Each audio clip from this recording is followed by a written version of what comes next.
Ukusabalala kwemifanekiso ekhombisa isimo sesibhedlela iSteve Biko Academic einkundleni zokuxhumana kuholele ekutheni kuvakashe iziphathimandla zikahulumeni waseGauteng namhlanje. Lesibhedlela sithi singaphansi kwencindezi ngenxa yesibalo esiphezulu seziguli ezisuleleke ngeCovid-19. Yize kunjalo sithi imigomo yesigaba sesithathu sokumiswa kwezinhlaka zezwe yanele. We are just at that point where we are in the eye of the storm. We will not support lifting restrictions, but we will not also call for the closure of the economy. We will not support that idea of going to level 5.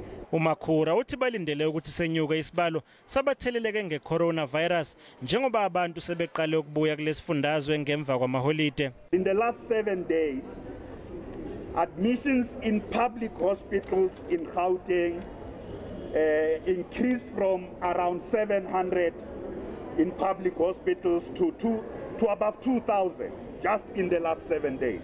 Isibhedlela iSteve Biko Academic sisebenzisa amatende njengendawo yokulapha iziguli yesikhashana ukuze sinciphise umthwalo wemibhede edingekayo ngenxa yeCovid-19.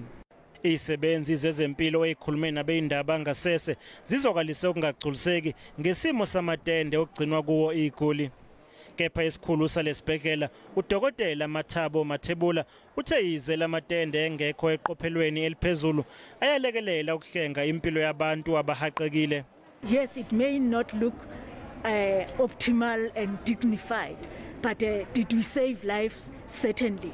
People were saved, the people that would have otherwise died, because this thing that just stops you from breathing instantly.